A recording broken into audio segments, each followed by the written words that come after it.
Welcome everyone to my discussion review of Hunter x Hunter Volume 18. This is the grand finale of Greed Island, with the last two chapters being our introduction to the Chimera Ant arc. And oh man, is this so freaking good. We are going to be breaking this arc down into the Genthru versus Gon fight.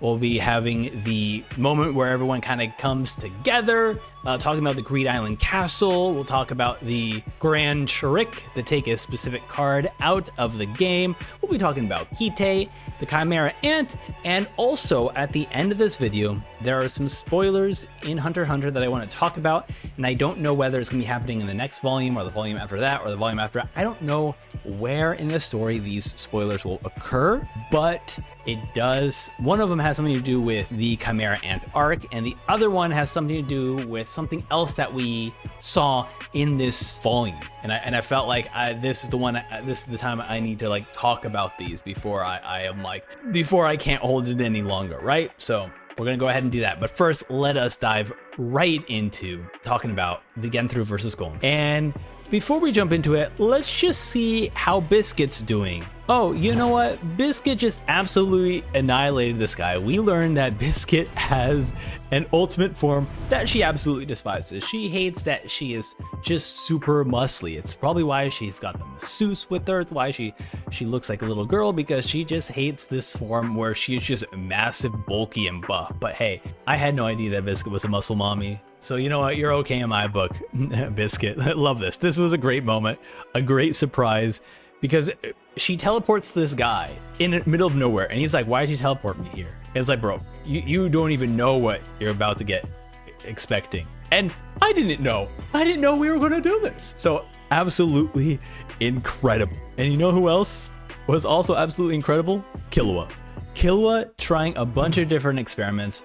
Rhythm, Echo. He tried another experiment where he had a yo-yo, and the yo-yo was made of a metal alloy that his brother had that basically just destroys anything it hits. He said that the yo-yo was weighing 110 pounds, and the fact that he knocked the guy out by tricking the guy into thinking that he had one yo-yo when in fact he had two yo-yos, and he made himself open enough for the guy to open up his spot, so that we get this really cool moment where the guy is slowly losing consciousness, and we get this awesome visual of these squiggly lines, Killua just telling him that like, hey, you opened up your own blind spot, which absolutely was so much fun. Like, I love that we have these two jokey, fun fights, because the actual fight between Genthru and Gon was absolutely intense, and it still is throughout the entirety of this whole fight. Genthru was way stronger than Gon. It didn't matter what Gon tried to do, he would miss. Even when he struck at him, it didn't do any damage. He would just snap his arm back into place. Genthru was absolutely dominating, and it's one of those things where I mentioned this in the last, I actually literally mentioned this in the last review, but I was hoping that because of what Sets Guerrera said about how you can't just keep running headstrong into things, like that this would make Gon be more strategic. And although technically Killua did create a plan that they ultimately used for the fight, Gon wanted to do his own plan. He wanted to try something else out, despite how reckless it is. I love that we have this moment where Gon got to a point where he made Genthru belittle Gon so much for the plan to work, but to Gon's like, nah, I can't lose like this. Nah. The plan's gonna wait because I got a better plan. Which I love, because it's different than what he usually does, right? He usually does like, I don't want to do this plan. I'm just gonna do something else. But this time, he like specifically mentions how he has another plan in mind. He's thinking of something else. So I do like that he is thinking of a plan. And as we'll see, the plan is very reckless, because, well, he gets himself beaten up a lot. He is not looking good. This is his condition, and this is not the worst it gets. In fact, Genthru tries to blow up his arm, And I love this aspect of storytelling where Biscuit kind of has a lot of information on Genthru and what Genthru can do, right? As I mentioned in previous reviews and previous volume, the show and their Nen is all systematic. Nothing just happens to happen. There is a systematic way. So if Genthru if his Genthru's ability is to explode with his palms, the explosion is still gonna hurt his palm. It's still gonna, so he has to protect his palm somehow. And that somehow is with Gyo. And this is how Gon is able to counter his ability, because it allows Gon to channel his Gyo into his wrist where Genthru is holding. But Gon also is able to use Gyo to sense whether Genthru is going to feint an attack or not, because Genthru is choosing if he's going to blow up your hand or arm or whatever piece of his body, he's going to Gyo his hand. If he's not going to blow up, he's not going to blow you up, he's not going to Gyo his hand. And so Gon is able to tell and switch places to basically protect himself, which absolutely annoys that this little pipsqueak kid is getting the best of Gen. And so Genthru's like, you know what? I'm just gonna charge both my hands up with Gyo, kid. Try your best. And we get this wild moment where Genthru is like, finally, this kid's gonna give up.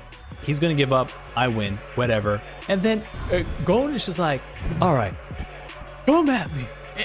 It was like, for me, I'm like, is this your plan? Is this what you're actually going to do, Gon? And we have this incredible moment where Genthru gets a hold of both of Gon's wrists and he explodes. But Genthru can't see what happened. There's too much smoke. He is kind of blacking out because with Gon, well, I can't show you the image because it's way too graphic. The best I can do is show you this. And you can kind of see the bottom of that panel is a little stuck. It's because Gon sacrificed his entire left hand and most of his right and part of his arm too, so that he can kick Genthru in the chin. That's it, because his chin was unprotected. And Genthru is still alive because Genthru is way more powerful than Gon at this point in the story. And it's Gon's commitment, where despite how destroyed he is, despite his right arm falling off and his left arm just completely gone, he is still trying to fight and defeat Genthru. And we get this incredible moment where Gon pulls out Book and throws gasoline on Genthru. And Genthru is like, oh, now's my time to shine. And he basically fake gives up. He's like, yo, take my card. He's like, take my cards, you win, you're not gonna give up. He throat punches Gon, crushes his throat. Gon's having a tough time speaking so that he can't say Book to return his book. But he still manages to yell out rock, which creates this gigantic pitfall for the payoff to happen with the giant rock. I can't believe this. I can't believe this actually paid off. Because we had in last volume, we had a moment where Killua was like looking at this giant boulder and go, yep, this will do.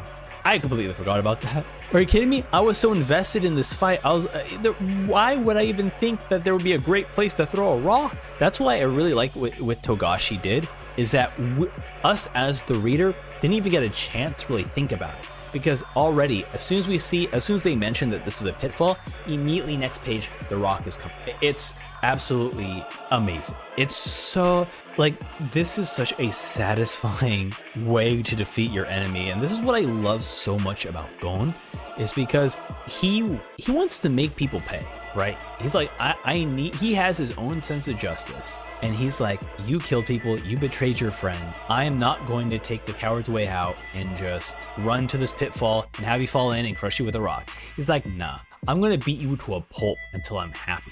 And so we have this great moment where the rock kind of falls down and there's like a little cubby hole that, technically it's a tunnel. There's like a little tunnel that Gon sneaks out of. And he kind of reveals to Genthru that, hey, this is the tunnel you can use too.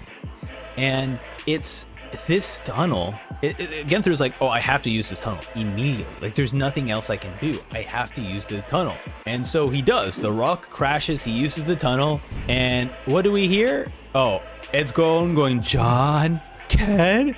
And Genthru's like, oh no, this is bad. He's like, you take all my cards, whatever, and then just the most satisfying punch to defeat the villain of Greed Island. And victory is done, right? We have our victory. Everyone is celebrating. But of course, there's more to this story. We have all the characters, all the bombers, all 3 bombers tied up. And Genthru is there tying up. He sees that Bara is seemingly losing consciousness. He's not doing so hot. And Genthru asks if you can use Angel's Breath on Bara. And Killua mentions that, yeah, that's what we plan to do. That's why we have 6 clone. And we get this face from Genthru. And it's just one of those expressions where it just tells you everything. You don't need dialogue.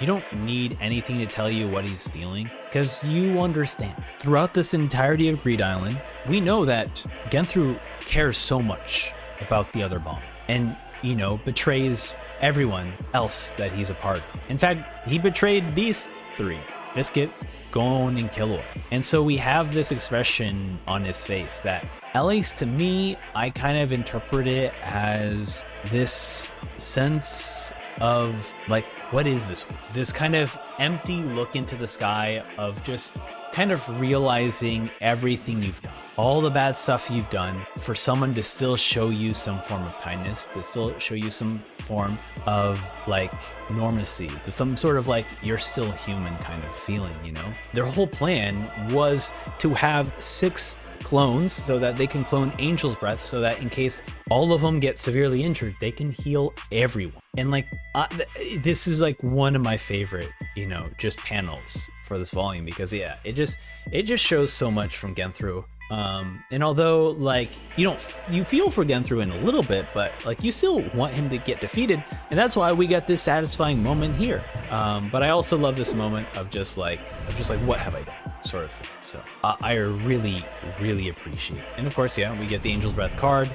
They use Angel's Breath. Angel Breath just heals everyone, which is very, very wonderful. They attempt to heal Bara, but they hit their maximum of 2 cards. And this is where the group comes into play. Goro Inu had 2 exchange vouchers. So when Killua used 1 Angel Breath, it turned into a voucher for Angel's Breath. And so they started to realize that, oh wait, we're hitting maximum Angel's Breath because of the 2 vouchers that Goro Inu has. And I love this because they call up Goro Inu and they're like, hey man, can you come over down here?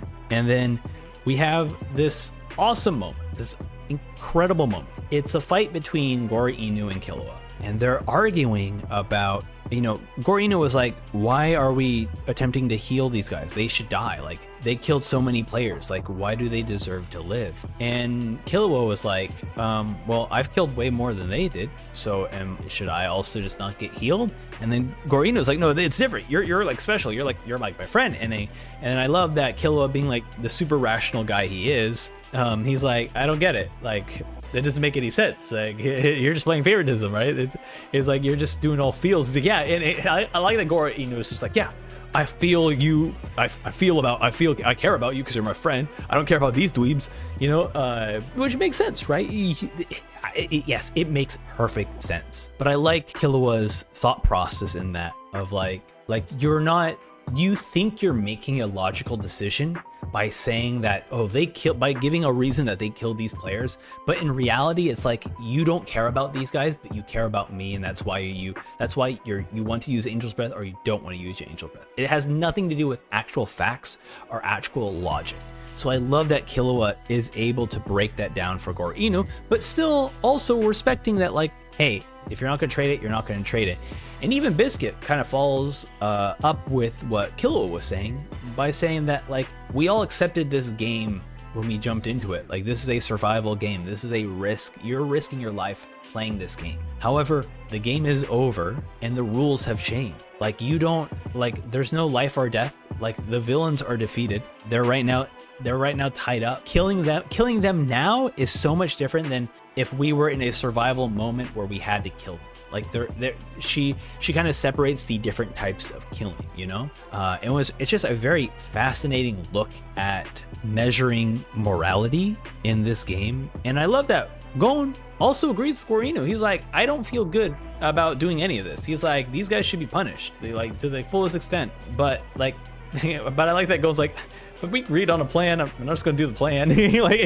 like Gon's like, I disagree with them, but hey man, this was part of the plan, so I guess we're gonna go with it. And Gon even uses, if I'm not mistaken, Gon uses their original Angel's Breath that they got from Genthru. And after using it, does Gore Inu realize that, hey, you guys are making me look like the childish one. Here, just take my Angel's Breath cards, please. Just like, I don't want to feel so bad because you kids are being so kind, right? And he then also tells them about the money that Batara has canceled the contract, and that Gore Inu got $4 billion.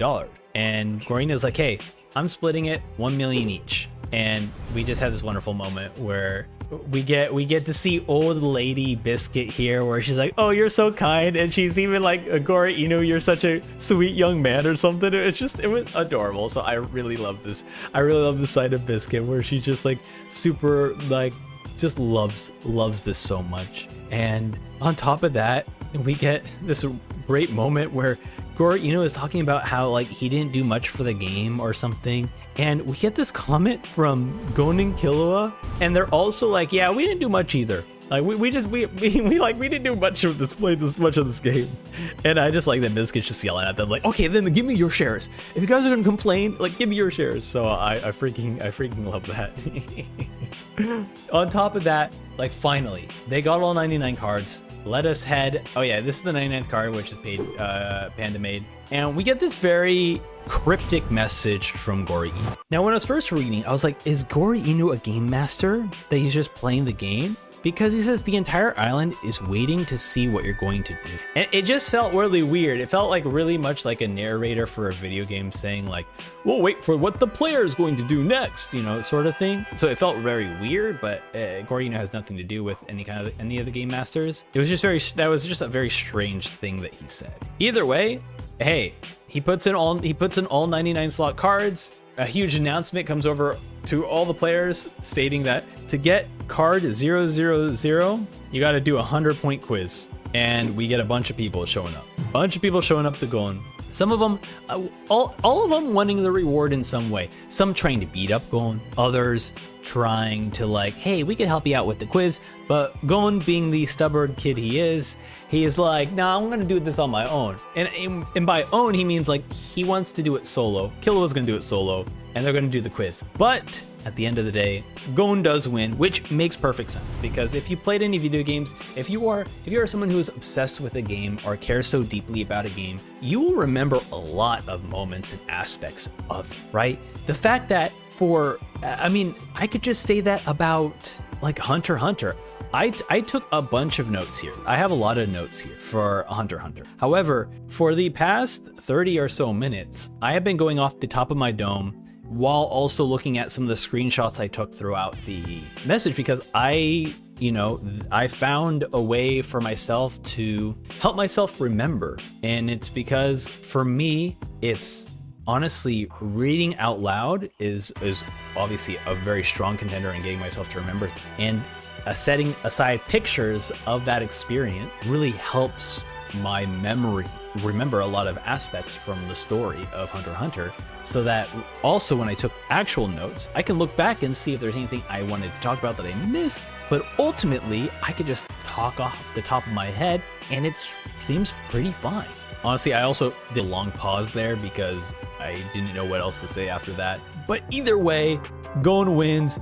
We get the Hogwarts owl showing up, handing him a letter. It's the ruler's invitation to go to the Greed Island Castle, which looks absolutely incredible. But before we get to the Greed Island Castle, I want to take a brief aside here to talk about our buddy Abe. Man, what a cool conclusion to the Phantom Troop and Abe story in Greed Island, because Abe is there. He's actually one of the guys who teleports here. You actually get to see him, but I didn't even remember. Like, I didn't even notice, like, because I saw there was like a hooded character there, but at no point, I was so like immersed in everything else going on in the story that I just forgot that was Abe. And Abe goes up to Genthru, touches him and says, I caught the bomber. And we see this sizzling coming out of his hoodie, kind of resembling that, like, the Nen Beast is gone. And we see him just take off the cloak, walk towards Hisoka,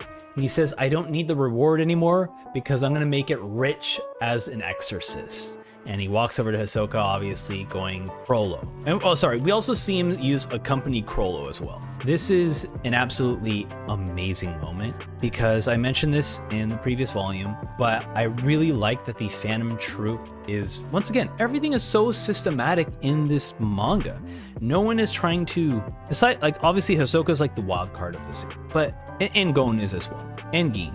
But no one's trying to surprise you about doing something crazy and weird and random. Like, no one's trying to do that, right? The Phantom Troupe is here for a reason. They kill for a reason. Killing Abe or threatening Abe to force an exorcist out of him, that's not their style. That's not why they would do it. They basically, like, they offered him a bunch of money and he's like, fuck yeah, of course I'm going to go do this.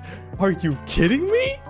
Bro, he was so excited. He whipped off that cloak. He was like, yo, what's up, Chrollo? He's like, actually, my name is Hisoka. What's up, Hisoka? I don't freaking care because I'm gonna get rich. That being said, I don't think he realizes the threat of the Nen Beast that will come out of Chrollo. So there is that. I really feel like there is going to be a massive threat. That being said, I am hopeful that there is a business between Abe and the Phantom Troupe and Chrollo, so I imagine that they will eliminate the Nen Beast pretty easily, because I feel like they won't fear that at all. In fact, it even seems like from the way Abe was speaking, he might just be the Phantom Troupe's exorcist, because we actually haven't we don't know too much about Abe to know his moral. We don't know if he's going to be okay with chilling with the Phantom Troupe. You know, like, from the way it sounds, he's just there for the money. So hit morals, be damned. Either way, let's go meet our bellboy List here, introducing us to the Greed Island Castle. And this is absolutely beautiful. Now, List brings us to another Greed Island game master known as Dwan. And Dwan, well, he just has a bunch of trash everywhere. And I really like Dwan because not only does he have a bunch of trash everywhere, bro hates Gin so much because he's like, yo, he's like, Gon, you want to know about your father? He's like, yeah, I want to know about my father. He's a jerk, absolute jerk, because he made me change my name. Because what List tells us is that Greed Island is the collection of first names for everyone. It is Gin, Razor, Elena, which is the person who greets you when you first come into the game, Ida, who's the person who says goodbye to you when you leave through the port, and Dwan. And it's funny because Dwan's name is actually spelled W-D-U-N-E. However, Gin was just like, nah, just get rid of the W-N-E. There you go. That's your name. And despite, I love this moment because Dwan is like very upset, but List is like, yeah, he just changed it legally in like a minute. So like, regardless of how upset he is, he did it for Gin. Like, you know, which was very, very funny. And so Dwan is like, hey, congratulations, here is your event card 000. You have now collected all 100 cards. Now, I'm going to be honest with you. I was looking up eBay listings of Hunter x Hunter Greed Island cards. Because I was like, I want to buy Greed Island cards. And I found out that like 2018, Bandai Namco, they have like a premium merch shop where I bought a lot of my like premium JoJo merch from. A lot of my JoJo jewelry I bought from them. They sold like a premium set of Greed Island, like official Greed Island cards. Obviously, it was like, I think it was like under $100 on eBay. Now it's like 300, 400, something crazy. I'm gonna look into getting something. We'll see. The fact that it's official, I'm like, I really want to get the officials. But either way, I don't know how I'm going to afford that. But I will figure out. I'll start saving up money. I already saved money up for the Switch. Now we're gonna switch that up and save it up for the Greed Island cards. Either way, I digress. On one of those eBay listings, I was scrolling through. I was quickly scrolling through because I didn't want to get spoiled, right? I didn't want to get spoiled on the cards. I just wanted to see what it included, right? If it included all the cards, because some of them only included just the spell cards. Like, I want all specific slot cards, like everything in the binder. And I saw a glimpse of this card. But when I was quickly scrolling through it, I just saw a silhouette of a castle. And immediately I was like, oh no, I spoiled myself. Oh, the Greed Island takes place with Badora's castle. So the entire time I was thinking that the ruler's blessing, this 000 card, was Badora's castle. That the entire time. So I was like a little bit annoyed. And so I was like, but there's no way that Badora could be a game master. Like, it doesn't make any sense. So is he like renting it? Is he using it? I was just trying to figure that out in my mind because nothing pointed back to it. The only thing that like made me suspicious was like, yeah, Badora is getting all these Greed Island cards and bringing all the players into his basement to play Greed Island. Like, that stuff was very weird, but nothing else was like even remotely connected. So I found that to be very funny that like in the end, that was just not a spoiler. I just happened to see the silhouette as I was quickly scrolling through the card pages. So that was very funny. Either way, I digress because, hey, Dwan gives us this. It is a booklet where you can just basically place your 3 cards that you want to take outside the world. But Dwan is like, hey, you can do this, but first let us go ahead and give you a parade. Here's your parade. Enjoy your parade. And we have a parade. Everyone's celebrating. Everyone's cheering. We get the Star Wars music or the Final Fantasy music playing where about the celebrations are happening. And then everyone's here at the party and we're chilling at the party. Everyone's once again celebrating, having a good time, having fun. And we have this moment where Gon, Biscuit, and Killua are sitting around a table. And they're like, sitting around the floor. And they're basically like, okay, how do we choose our cards? And then immediately Biscuit's like, yo, I want to take Blue Planet because it's a beautiful gem that I want to take out in the outside world. And Gon and Killua were speaking in like friendship that Biscuit was like, what are you guys talking about? Because they're like, I want to do this. And like, oh yeah, that one's great. It's like, oh, but with this, does this work with this? And like, this works with that. And Biscuit's like, just speak with your language, speak with your tongue, like say something, say actual words, put me into this. But we don't get to see what the cards are. And so Gon's like, hey, I'm going to take these 3 specific cards. And what did we find out? They took Blue Planet, Paladin's Necklace, and Plot of Beach, or Strip of Beach. And I love that we get this small mention that they're like, hey, we could have used Torimon to stuff all the items in, but they're like, no, that wouldn't work. And I love that they bring it back because this was what the Phantom Troop was originally going to do. Finks brought this plan up, or it was either Finks or I think Stahl brought this up. Stahl brought up the Torimon idea. That was just very funny. It was very funny. I'm glad that they brought this back to just let us know that the Torimon idea would not have worked. Which that was very, very funny. But the whole reason, I should say, why they brought the Paladin's Necklace and Plata Beach is because actually the Plata Beach is a company. Gon cloned a company to look like Plata Beach and brought the Paladin's Necklace out so that when they leave the game, if he puts on the Paladin's Necklace, it will now revert the Plata Beach back to the Company card. Because what Gon found out is that in the beginning of, at some point in his life, his father brought him to Greed Isle. And so he was like, I'm going to accompany over to my father because technically I met him in game because I was a baby when I met him on Greed Island. And I thought that was such a fantastic move. And specifically it's because he's like, I want to introduce him to Killua to tell him that he is my best friend, which was absolutely wonderful. But of course, Gin was not going to let his son find him. In fact, he planned this. He asked he asked Etta, I believe. Is it? I think he asked Elena. I forget what each of them look like, but he asked Elena for Magnetic Force to bring Gon to her. However, if you used a company, it would bring Gon or Kite.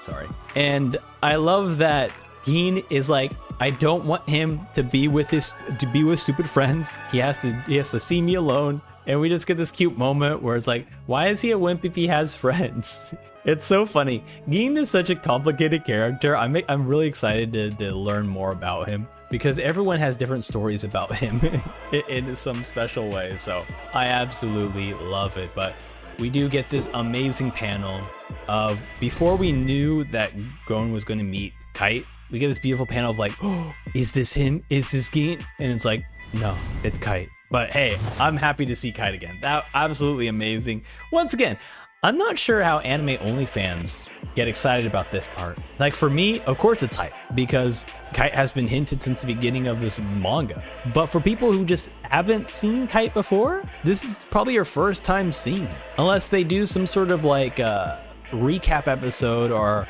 I don't know, give you some hints about who Kite is randomly throughout Greed Island. I'm not quite sure how they'll do it, but either way, absolutely incredible. But before we talk about the Chimera Ant arc, I want to talk about Greed Island as a whole. So let's go all the way back to volume 13, the beginning of the Greed Island arc.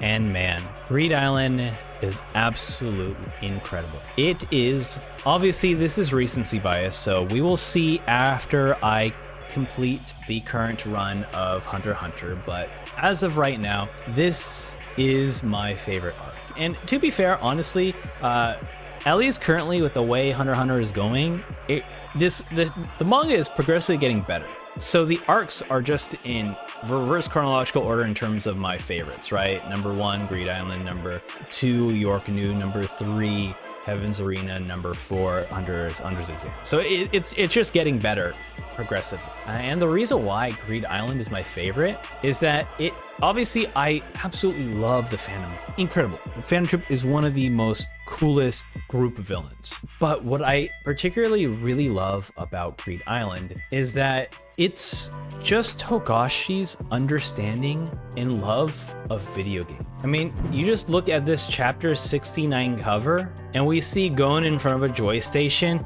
and we see all these like bunch of different games, and you see in the bottom left corner is a Final Fantasy game. And you just know how much Togashi loves video games and his understanding of video games. The fact that on chapter 68, at the end of that chapter, he just describes like him utilizing like trading cards and making illustrations for trading cards. Like it just shows how creative and how much love he has for making things. And we saw this all throughout York New about the purpose of being someone who can make your own things and how that shines true, right? We saw that with Zeppel's clay sculptures, where even though Zeppel doesn't have Nen abilities, because he dedicated himself to crafting so much that just his effort and care into crafting,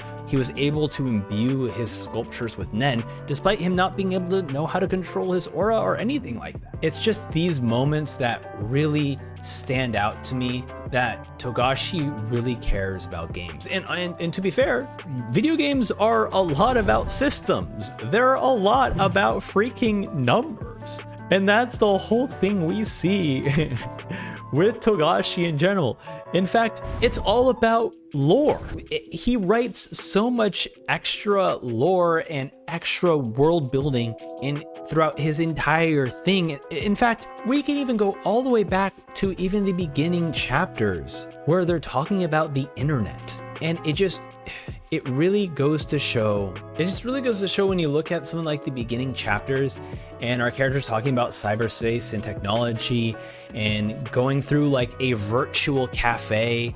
It's just this really, like here, the taverns, like the Hunter's Tavern, which is basically just a virtual space that you are able to speak to a bartender who's connected to the Hunter network. It's just these things it's so video game coded, and he's so passionate about video games and passionate about making cards and all these things for it to culminate in him literally building an entire game. And to be perfectly honest, when I think about Greed Island, I think like this would be a fun game. A lot of the work and the basis for this game is there. It's just, I'm so surprised that of all the anime games that you can make about Hunter x Hunter, that there isn't one that's Greed Island. This is the perfect video game, and it's an amazing video game. You can perfectly interpret this in your game. It's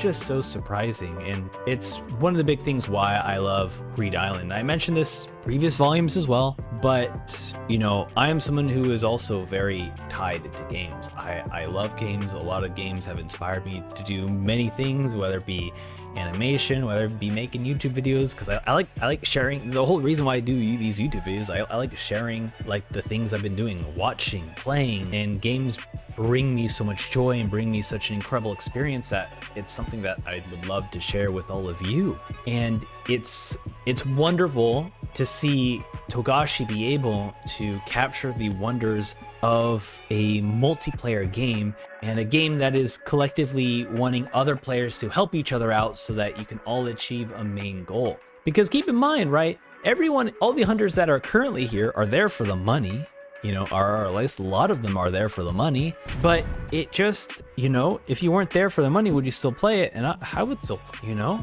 So I just greatly love it. We have all these rules and book mechanics, man. It's so, I think it's just like what really sells me on Greed Island is obviously you have really cool characters, lots of twists and turns, whether it be, you know, meeting a character like Biscuit, whether it be Genthru's twist of actually being the bomber, whether it be some characters who like Puat, who I thought was going to be a main character in this, just randomly dying. The fact that Phantom Troop came across here and was like, there's an exorcist here. Like all these awesome moments happening on Greed Island. And Gon has a paladin necklace, which doesn't technically specify that, look, a player wearing this will reflect curses cast upon him and be able to undo curses placed on cards he touches. Well, that first section, this will reflect curses cast upon him.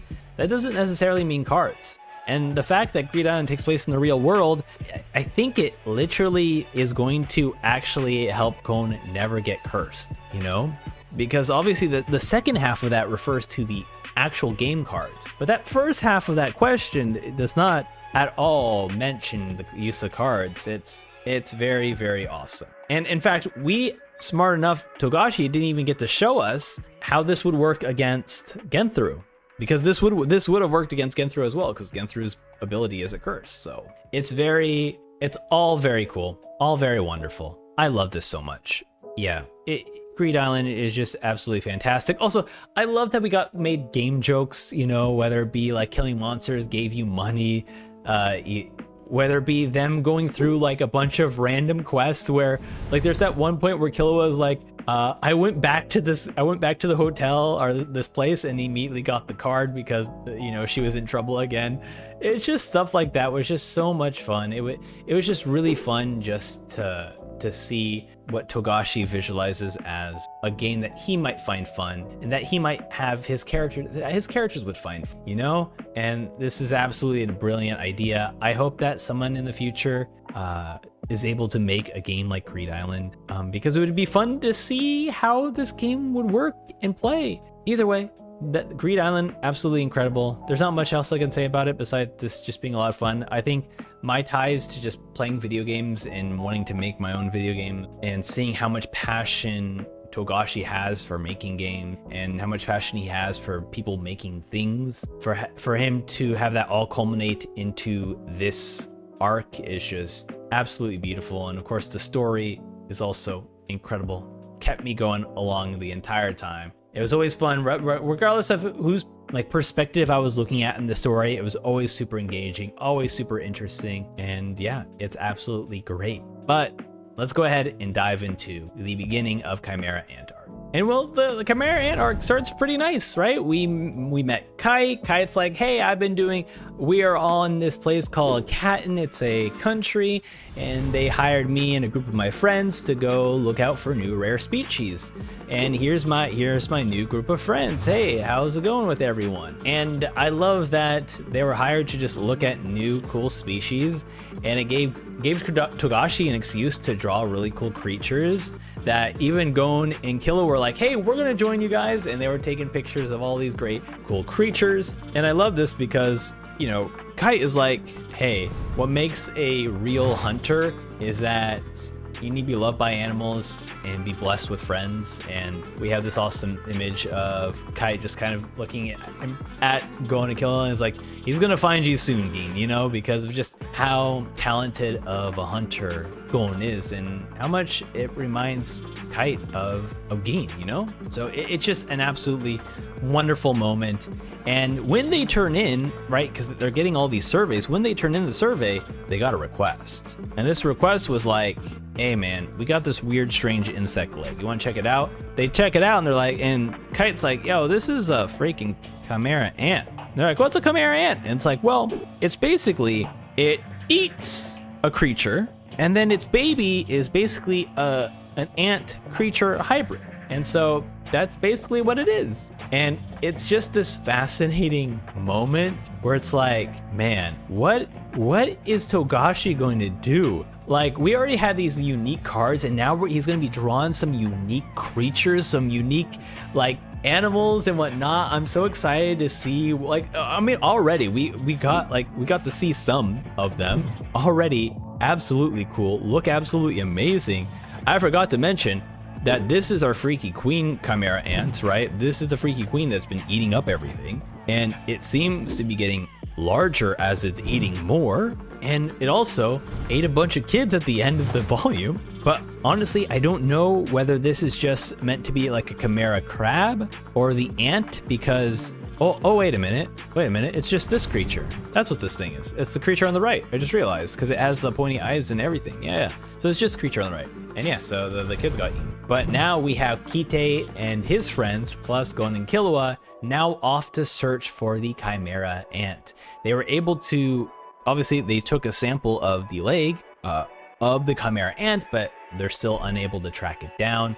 And so the team is now looking for that, and I am so excited to start volume 19 because I just want to see all the unique and fun creatures that Togashi has cooking up his sleeves for what he finds to be very cool and interesting creatures, you know, because right now it seems like the queen is just looking to find a king, and in order for her to find a king and get pregnant, she's like, I need stronger soldiers to protect me. And she's already moving on to the human children. Killua even mentions that at the size she's at, she'll probably start eating humans. So we're in for a crazy, wild arc. I'm not quite sure how many volumes this arc is. I tend to not really know, just because I usually will, at the start of each of my videos that I'm reacting to, I'll basically pull up a Wikipedia page where I can download the volume image of the volume cover, and then just see the number of pages. And then in those number of pages, they'll sometimes split off like, hey, this is the end of an arc, right? So I'll know roughly when an arc ends. But